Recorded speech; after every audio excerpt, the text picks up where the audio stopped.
Haharap sa isang delikadong misyon ang character ni Ruru Madrid sa lolong bayani ng bayan para mailigtas ang character ng ka-love team niyang si Shaira Diaz.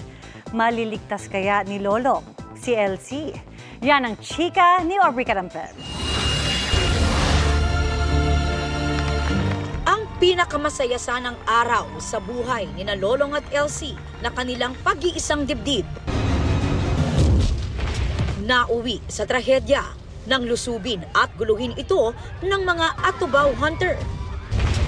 Si Lolong, played by Kapuso Prime action hero Ruru Madrid, napasabak sa matinding aksyon. Lolong!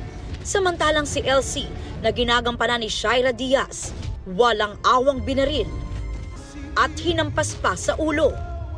LC! Dahilan para mag-agaw buhay siya sa ospital. Doktor, ano mo nangyayari? Mahal. Maisasalba pa kaya ang buhay ni LC? Nako, sikretong malupit. Pero kahapon nga yung gap ender namin medyo nag-flatline na ako noon. Pero parang mangyayari pa kaya mga kapuso.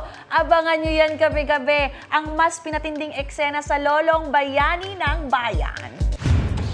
Si Lolong handang gawin ang lahat para mabuhay ang pinakamamahal.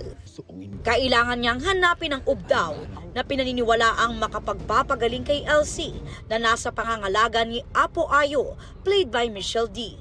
At sa delikadong misyon, kakailanganin niya ang tulong ng kanyang dambuhalang kasangga na si Dakila. Dakila! Kailangan ni Elsie ng tulong natin.